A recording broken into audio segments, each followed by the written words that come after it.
On today's show, I'm going to show you what we eat in a plant-based day. Welcome to the Whole Food Plant-Based Cooking Show, where we make plant-based cooking easy. I'm Jill, and today we're doing something a little bit different. We're not doing our typical recipe, we're doing a what we eat in a day. So our viewers often ask what we eat in a day, like what does our typical day look like? And I think because we do the show, people just assume we make these big elaborate meals and desserts all of the time. Well, some of it's true. I'm always working on new recipes, so we always have something really interesting to eat. But for the most part, we eat really simply. We do a lot of batch cooking during the week so that we have things already made, they're in the fridge, they just need to be reheated, and we can use them in multiple ways for multiple dishes. It just saves time and effort, and for those out there that are working or have kids, this just simplifies things. So, you don't have to think that you have to make 3 meals a day and from scratch. None of that. We're all about doing things simply. So we're going to start with our breakfast. I'm going to start with Jeff's breakfast. He really loves oatmeal, so we're going to start with that. He has this process that he came up with, just making oatmeal and buckwheat groats in the Instant Pot. So he sticks a cup of oat groats, half cup of buckwheat groats, and 3 cups of water in the Instant Pot for 35 minutes on pressure cook, and then he just lets it naturally cool down. And once it's cooled down, he puts it in a Tupperware container, adds a little bit more water, and then sprinkles about 2 tablespoons of flax meal on the top and stirs that in. And he does that so that the flax meal can kind of soak up that liquid from the oatmeal and it kind of jellifies. And then you stick that in the fridge, and then you have that for the next few days. All you have to do is heat it up. So how he heats it up, he gets out the container out of the fridge, takes out his portion into a little saucepan, adds a little soy milk and some frozen berries, because we always use frozen berries. They're just better. They're actually more nutritious because they're picked fresh off the vine and flash frozen. And then they just keep better. If you've ever gone to the grocery store and gotten those cute little pints of berries and the next day there's a pile of mold on there, and it's just so frustrating because they're so expensive. So the frozen berries are also more affordable, and they're just easy. You just pop them out, pop them in your dish, and just let them thaw out a little bit. But for his breakfast, he heats it up in the pan so that it kind of thaws while it's cooking. And then he usually garnishes it with some kind of fresh fruit, like mangoes and bananas, and then maybe some fresh nuts, like today he chose walnuts. So that's a really good filling breakfast that will really get you from breakfast to lunch, no problem. So mine's it's very similar, but just a little bit different. I usually just eat a bowl full of chopped fruit, fresh fruit. So I have apples and bananas. I put some of the frozen blueberries and cherries, and then I sprinkle on some nuts and some flax meal on there. And I like to have toast. This is our buckwheat bread right here. So I just toast up a piece and put some nut butter. Peanut butter is usually my favorite. So I usually have that made. I make that in the beginning of the week so that we already have it done. Keep it in the fridge, and then you just slice off a piece as you go. So that's great to have already pre-made. So you can have sandwiches or, a piece of toast for a snack if you're hungry throughout the day. And then I usually have a cup of coffee with my breakfast. So that's usually what our breakfast is, and that's just for now. It's kind of what we're into right now for this season.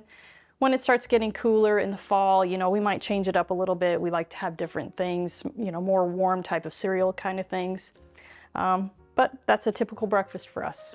I'm going to clear this out and I'll show you what we're having for lunch. While we're waiting for that, I'd like to share some background on our show. The Whole Food Plant-Based Cooking Show is crowd-funded, which means these free weekly recipe videos, along with our entire catalog of free printable recipes on our website, plantbasedcookingshow.com, and our Plant-Based Cooking Made Easy cookbook series, are all made possible in part by the generous patronage of our supporting membership community. So if you love our recipes, I invite you to join us on our mission to make plant-based cooking easy, and follow the link in the description to become a supporting member today. There's no denying the plant-based diet is a nutrient powerhouse, but did you know there are a handful of hard-to-get nutrients even well-crafted diets are often lacking? The latest research suggests that complementing your diet with a few specific vitamins, minerals, and omega-3s will help boost your energy and keep you thriving for the long term. That's why my daily health routine includes Complement Essential. Complement Essential contains the 8 critical nutrients lacking from most plant-based diets in dosages optimized specifically for us. As a special discount for our viewers, just use code PLANTBASEDEASY at checkout to save 15% off of your order.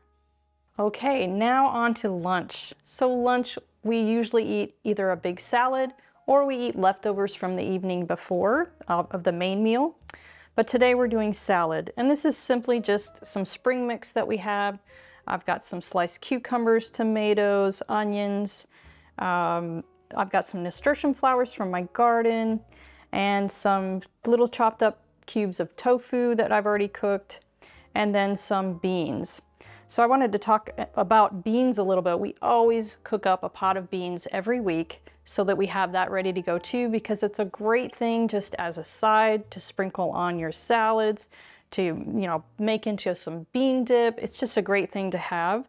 So we always start from just dry beans and we cook them in the Instant Pot just the same.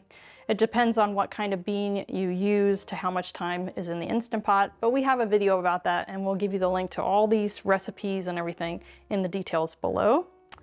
And then we have one of our salad dressings. So we just kind of choose a different salad dressing, for whatever mood we're in. And we have about 15 different types of salad dressing recipes, which we'll give you that link below too. So that's typically what we would eat for lunch. Very simple, very filling, because the salad dressings are delicious.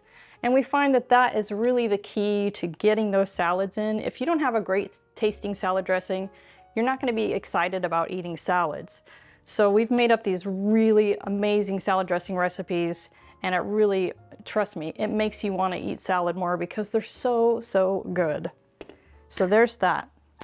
Then usually in the mid-afternoon, we might be getting a little bit hungry. Sometimes we don't snack, but usually we do because we love to eat. So we would have some hummus. This is our hummus recipe, which also will have a recipe link for you below. It's amazing, delicious, we love it. We always have hummus on hand. And then we have chips. And I know these aren't homemade chips. Sometimes I do make homemade chips from little tortillas, but just for convenience, these are a really good choice because both of these are very minimal ingredients. I think they only have like 2 or maybe 3 ingredients. So popcorners and Garden of Eden blue corn chips. There's, it's just like corn and oil. Yes, there's oil in it, they're chips. But, that's a great alternative. Just a few of those with some hummus. And then we love our sweets and our desserts. So we always have some stuffed dates on hand, and I have a video also on that where I show you how to make these. Super simple. It's a really good idea to always make these ahead of time so that when you do have that sweet craving, you can just grab one and you're good to go. Then you don't make the mistake of, if you're out and about, grabbing a candy bar or a muffin or something like that. These, trust me, these will curb your sweet craving, and they're very filling. One is definitely, for me, it's enough. Jeff likes to have 2, but they're so delicious and so easy. So this is a typical lunch and then a midday snack. All right, now on to dinner. So our dinners are usually a little bit more simple because we try to eat more of our bigger meals in the beginning of the day or midday. So we like to use sweet potatoes a lot as the base for many of our sauces. So we cook up a bunch of sweet potatoes at the beginning of the week. Sometimes we'll use Japanese sweet potatoes, white sweet potatoes, and sometimes purple ones, just whatever is available at the store. And we cook those in the Instant Pot. We just simply rinse them off. You don't have to cut them or poke them or anything. Toss them in the Instant Pot in the little steamer basket. Put about a cup of water in there and cook them for 22 minutes on pressure cook. And then once those are cooled down, stick them in a Tupperware and get those into the fridge because they're just so easy to pop out of the fridge. Press it onto a plate, cut it into little cubes. You could sprinkle that onto your salad or whatever you're eating that day, or use it as a base for our delicious sauces. And that's what we've done here today. This is our West African peanut sauce, which is amazing. This is probably our favorite sauce and one that we come back to over and over and over again. And it's a pretty big amount, so when you make that, you can have that for multiple meals during the week. You can have it for dinner and then maybe for lunch the next day instead of salad, kind of switch things out so it doesn't get boring. But trust me, you won't get bored of this. When you finish that pot, you'll be like, when are we having that again? Because it's so, so good. So that's typically what we have for our dinner. And we have a lot of different sauces that will go really deliciously over a mashed sweet potato. It's all on our website. There's tons of recipes, so go check it out. So now, on to our favorite meal, dessert. All right, the desserts are here. So we would eat this right after our dinner. And we're really on an ice cream kick lately because we've got a Ninja Creamy machine and they make the most amazing hard solid ice cream. You could put it on a cone even. It's so great. We have 8 different flavors. Some are nice cream and then some are Ninja Creamy recipes. So this is our chocolate ice cream. Oh, I can't wait to dig into this one. That is our favorite one. So yeah, we usually have 2 or 3 different containers already made in the fridge or in the freezer because they have to set up or freeze for 24 hours before you spin them in the Ninja Creamy. And then sometimes late at night, if we're watching a movie or something, we get a little snacky, we'll have some watermelon because that's a pretty safe thing to eat, even if it's later at night. You don't have to worry about it too much.